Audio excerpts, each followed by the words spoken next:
L'annoso problema che riguarda gli educatori cosiddetti senza titolo ha trovato finalmente una soluzione oggi con una legge votata dal Consiglio regionale. Che cosa prevede?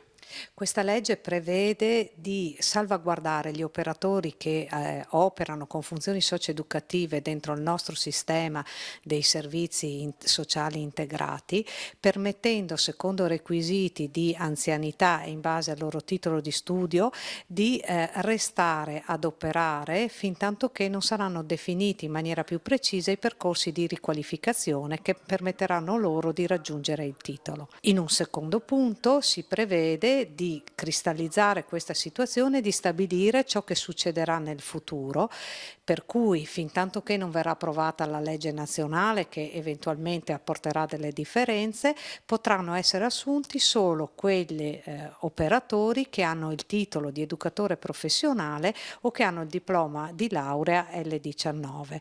Questo è un altro problema che c'era di disparità di trattamento delle due lauree che sfornavano educatori in Friuli Venezia Giulia, a Udine piuttosto che a Portogruaro, sede distaccata di Trieste. Sono diversi migliaia i soggetti interessati.